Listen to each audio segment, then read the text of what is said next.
Before the 18th century, the subject of electricity and magnetism were thought to be different. It was in 1820 that Hans Christian Ørsted, a Danish scientist, discovered the connection between these phenomena.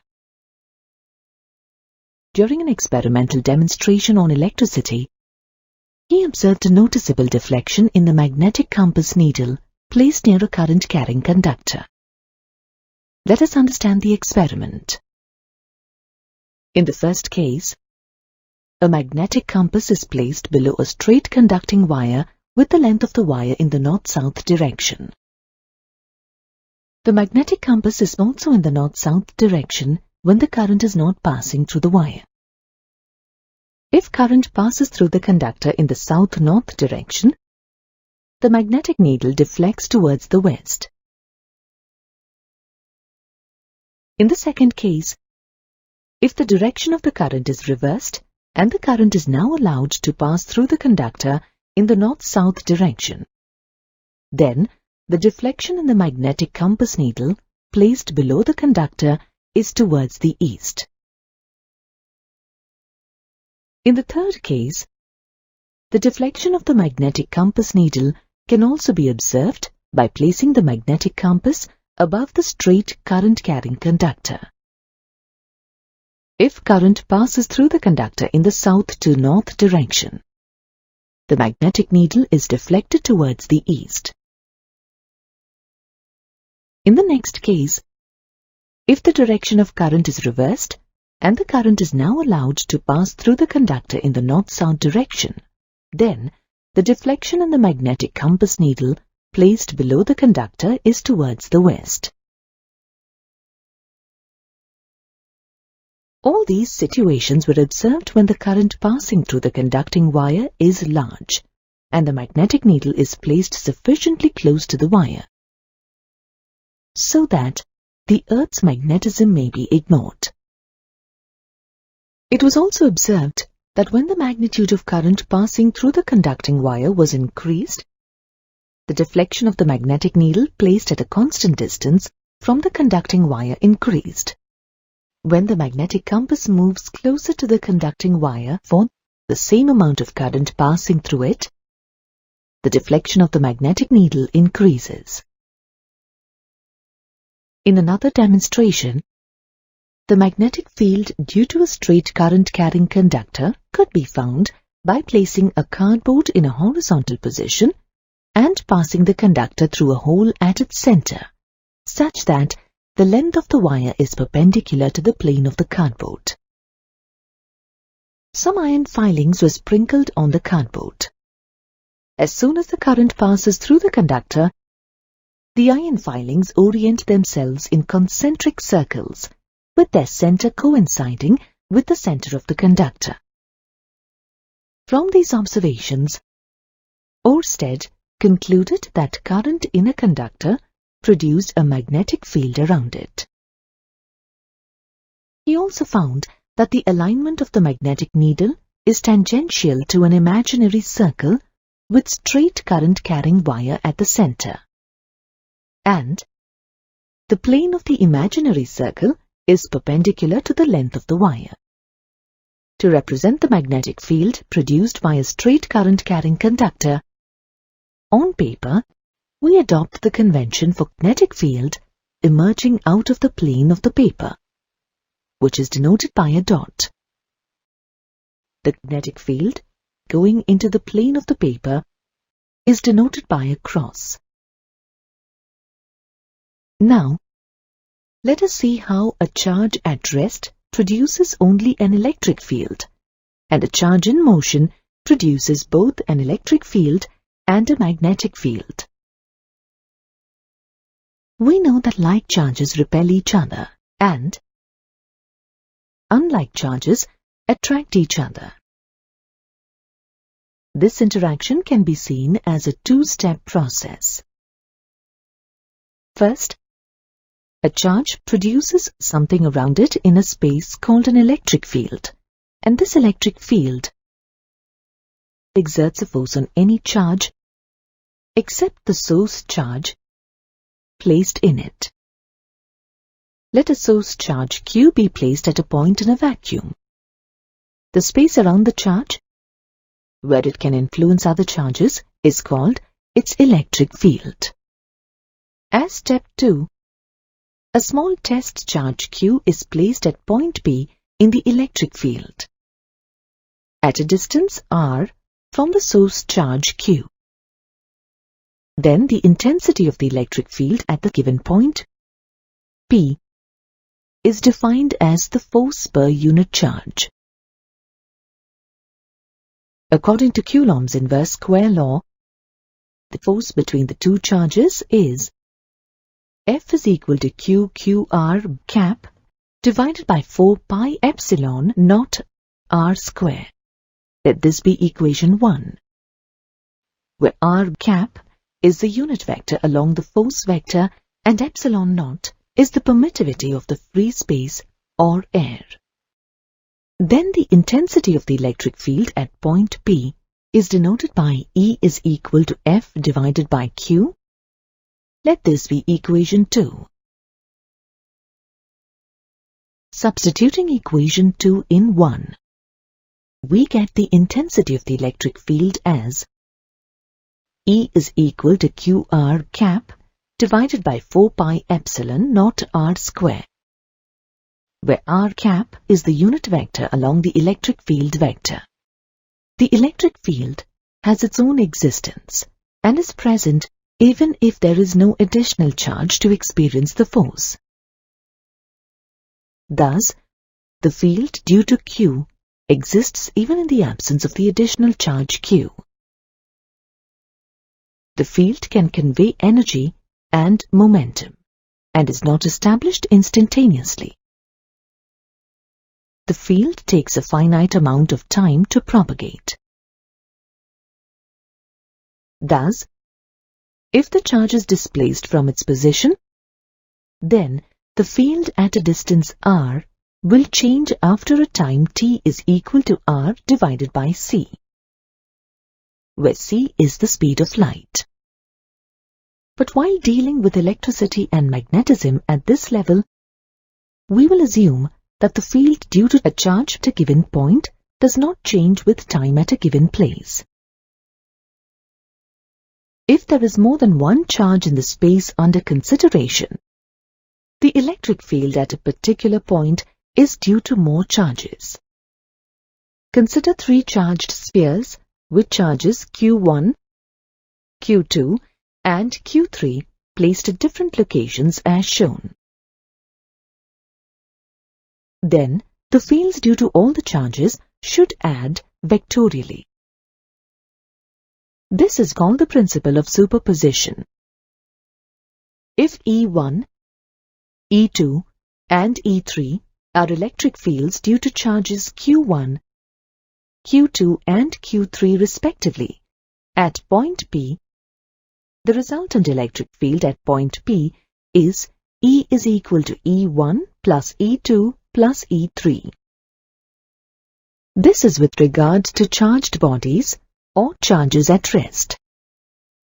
Let us now learn about charges in motion.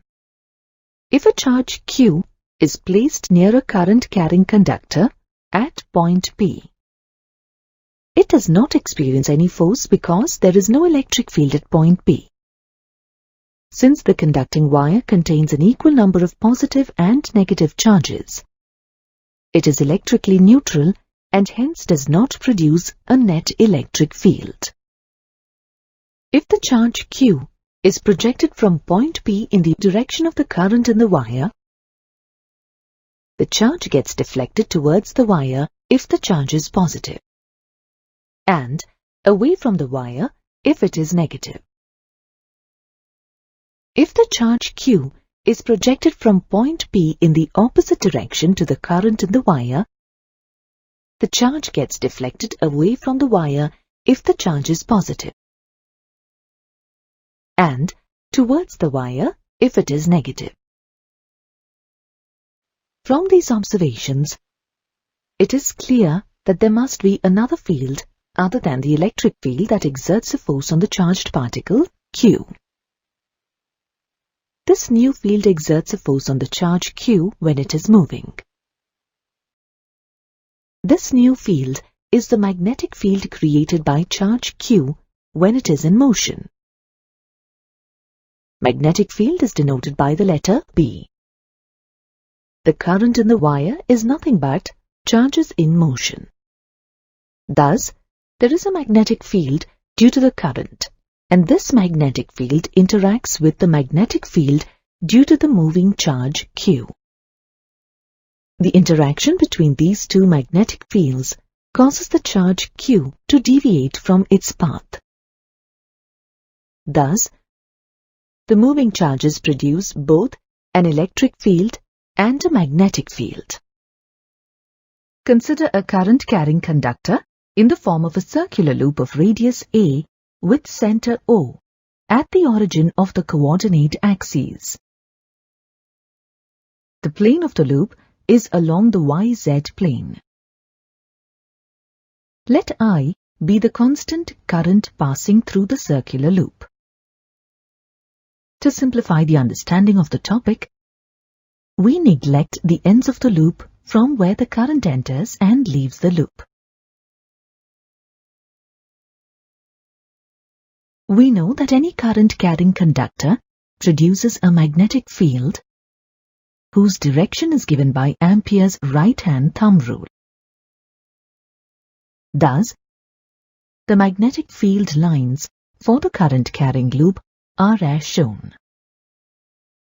To have a better picture of the concepts that we are dealing with, we do not show the magnetic field lines in the current module. X-axis is the axis of the loop which is always perpendicular to the plane of the loop. Consider a point P be on the axis of the circular loop at a distance x from the center of the circular loop. Let dl be the small element of the circular loop located at position 1 as shown, and dB be the magnetic field induction at the point P due to the current I passing through the small element of the loop. Let R cap be the vector joining the point P on the axis of the circular loop and the small element dl, and R be the distance between the small element dl and the point P. According to Pythagorean theorem, R is equal to square root of x square plus a square. Let this be equation 1. Squaring on both sides, the equation can then be represented as R square is equal to x square plus a square. Let this be equation 2. According to the Biot-Savart law, the magnetic induction at the point P due to the current passing through the small element dl, dB is equal to mu naught by 4 pi into I into modulus of dl cross R by R cube. Let this be equation 3. As the circular loop is symmetric about its axis, even if we consider the small element of the conductor at any other point on the loop, the length of the element dl will always be perpendicular to the displacement vector r at that location. However, the magnitude of dl cross r is equal to dlr sine theta, where theta is the angle between dl and r. Here, the angle between dl and r is 90 degrees, and sine 90 degrees is equal to 1. Therefore, the magnitude of dl cross r is equal to dlr. Let this be equation 4. We now replace the modulus of dl cross r with dlr in the equation 3. On simplifying the expression, we get the magnetic induction due to the small element of the loop as dB is equal to mu naught by 4 pi into IdL by R square. Let this be equation 5. We had already established that R square is equal to x square plus a square. On substituting this value in the expression for magnetic induction, we get the magnetic field at point P due to the small element dl of the current carrying circular loop as dB is equal to mu naught by 4 pi into IdL by x square plus a square. Let this be equation 6. The magnetic field induction dB at the point P is perpendicular to the plane containing dl and r, and its direction as given by right-hand thumb rule. We now resolve this magnetic induction at P into two components. One along the x-axis represented as dBx, and the other perpendicular to the x-axis in the YZ plane called as the normal component of the magnetic induction represented as dBy. If theta is the angle made by dB with the x-axis, then the horizontal component dBx is equal to dB cos theta. Let this be equation 7. The vertical component dBy is equal to dB sin theta. Let this be equation 8. Let us now consider another small element of length dl on the circular loop at a position diametrically opposite to the first element as shown. This element at position 2 is at the same distance from the point P on the axis of the loop as that of the element at position 1 on the loop.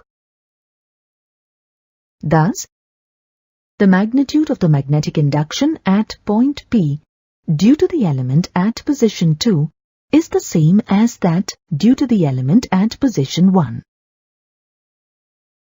Let this be dB dash. Thus, dB is equal to dB dash. Let this be equation 9. The direction of dB dash is such that it makes an angle theta with the x-axis. This is due to the symmetry of the circular loop. The magnetic induction dB dash can also be resolved into its horizontal and vertical components. dB dash x and dB dash y as shown. Here, dB dash x is equal to dB dash cos theta. Let this be equation 10. And dB dash y is equal to dB dash sin theta. Let this be equation 11. The horizontal components of the magnetic induction at P due to both these elements dBx and dBx dash are equal in magnitude and are in the same direction. The normal components of the magnetic induction at P due to the small elements at positions 1 and 2 are equal in magnitude and are in opposite directions. Hence, their resultant is 0. This would be the case for all the elements on the circular loop, and hence the net normal component of magnetic induction for a circular conductor at the point P will always be 0. The net magnetic induction at the point P is now the sum of all the components of dB along the x-axis. By the geometry of the figure, the angle between the radius of the circular loop and the line joining the element to the point P is theta. Cos theta is equal to A by R, which is equal to A by square root of x square plus A square. Let this be equation 12. On substituting equations 12 and 6 in equation 7 and simplifying, we get dBx is equal to mu naught by 4 pi into IAdL by x square plus A square whole power 3 by 2. Let this be equation 13.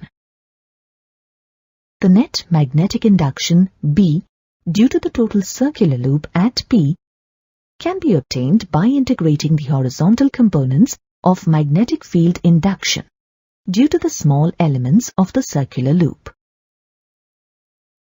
That is, B is equal to integral of dBx.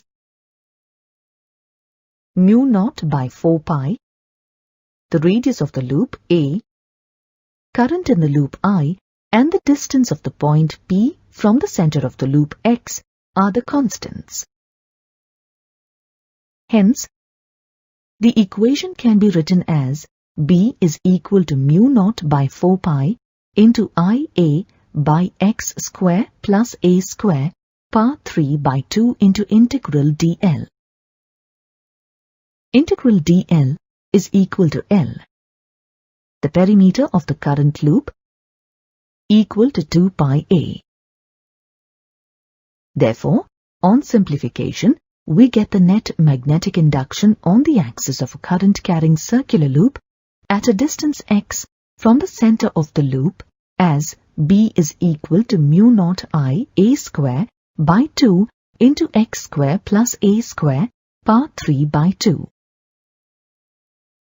Let this be equation 14. And the direction of the field at P is along the x-axis. If we consider the point at the center of the circular loop, then the value of x becomes 0.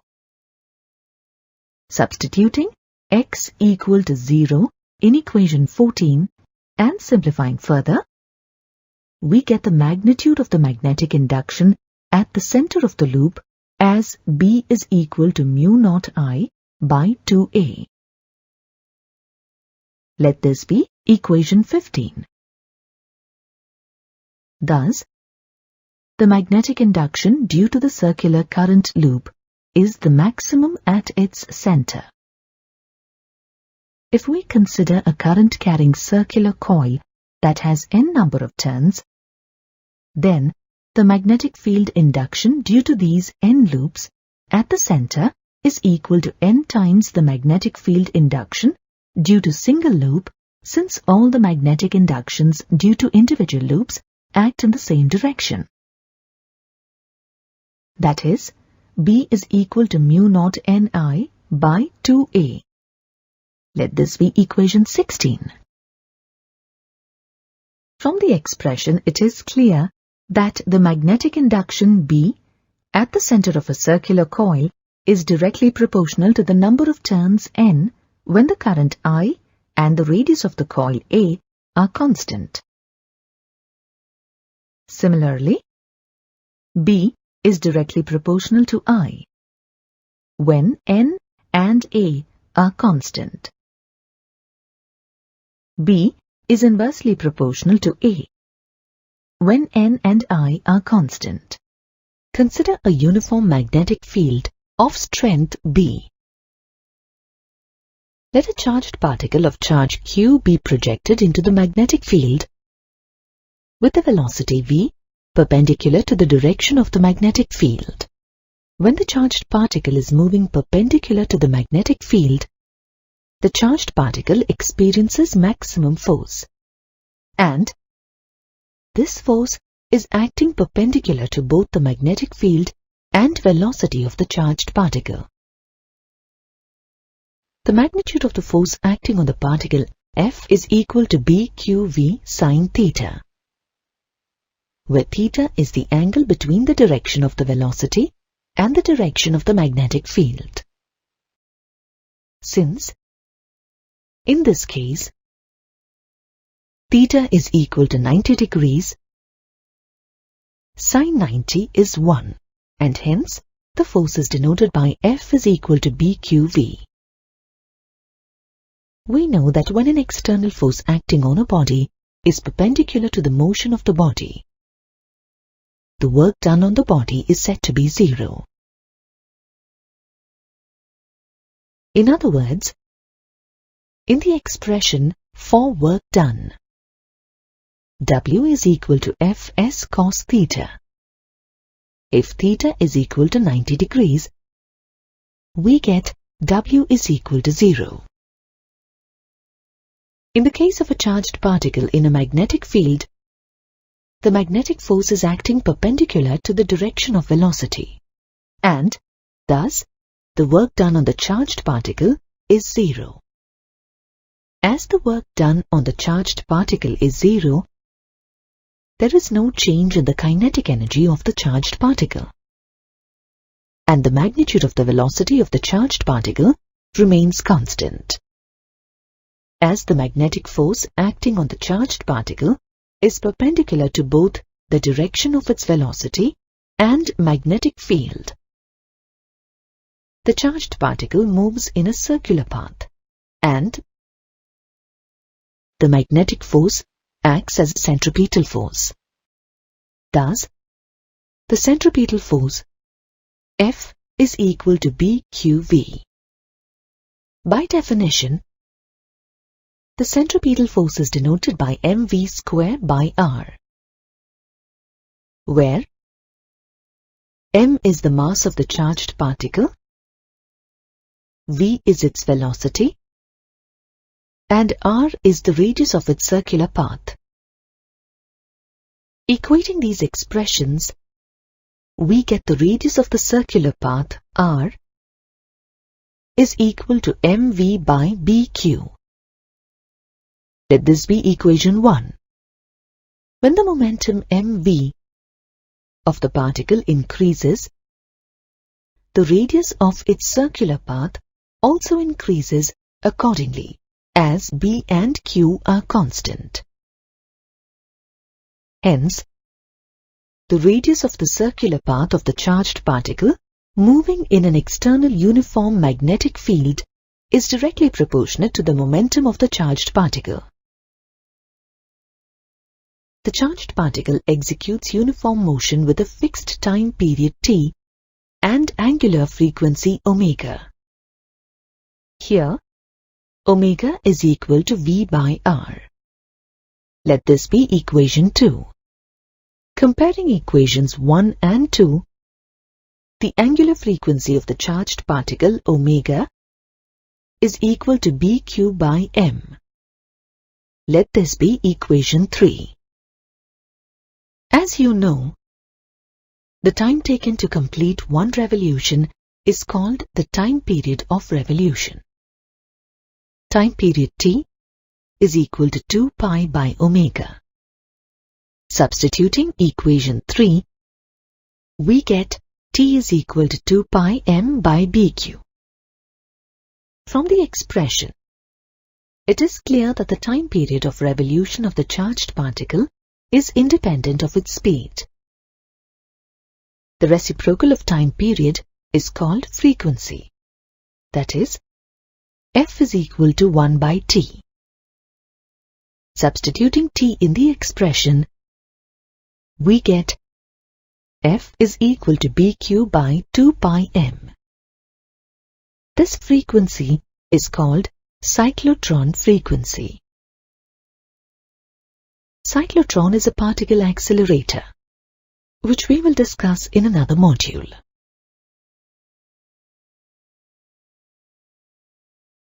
Now, consider that the charged particle is projected at an angle theta to the uniform magnetic field, which is anything other than 90 degrees. In this case, we need to resolve the velocity into two components. One component parallel to the magnetic field, Vp, and the other component perpendicular or normal to the magnetic field, Vn. Since Vp is parallel to the direction of the magnetic field, we have Vp is equal to V cos theta.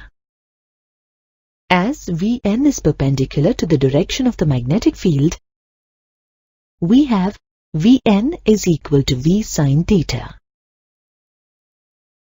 The component of velocity, Vp, along the magnetic field remains the same because the angle between the parallel component of velocity and the direction of the magnetic field is zero, and hence there is no force acting along the magnetic field. The charged particle moves along the magnetic field due to the parallel component of velocity, Vp. At the same time, due to the normal component of velocity, Vn, the charged particle moves in the circular path, with radius r equal to m into Vn by bq. Thus, the charged particle has a velocity in the direction of the magnetic field and also in a circular path, whose plane is perpendicular to the direction of the field. Due to this, the resultant path of the charged particle is a helix. The radius of the circular path during the helical motion is called radius of the helix. Here, the axis of the helix is along the magnetic field. The distance moved by the particle along the magnetic field during one rotation in the helix is called pitch. Pitch P is equal to the product of a parallel component of velocity and the time taken to complete one revolution, which is time period of revolution. Substituting T is equal to 2 pi m by bq in the expression, we get P is equal to Vp into 2 pi m by bq, which is equal to 2 pi mv cos theta by bq. So far we discussed the motion of a charged particle in a uniform external magnetic field. What happens if the magnetic field is non-uniform, as in the case of the Earth's magnetic field? In the case of a non-uniform magnetic field, the field lines are not straight. In this case, the helix of the moving charged particle also follows the direction of the curved magnetic field lines. During a solar flare, that is, when a sudden, rapid and intense variation in the brightness of sunlight occurs, a large number of charged particles are ejected from the sun. When these charged particles enter the Earth's atmosphere, they get trapped in the Earth's magnetic field and move in helical paths along the field lines. But near the Earth's magnetic poles, these lines of force come closer to each other. The density of magnetic lines of force increases and the density of charges moving in the helical paths along the magnetic field lines also increases. When the density of the charge increases at the poles, these particles collide with each other and also with the molecules of atmospheric gases. Then the atoms of the atmospheric gases get excited. These excited atoms emit light during de-excitation. Excited oxygen atoms emit a green light during de-excitation. Excited nitrogen atoms emit a pink light during de-excitation. This phenomenon, when it occurs in regions of the North Pole, is called aurora borealis. It is called aurora australis when it occurs in regions of the South Pole.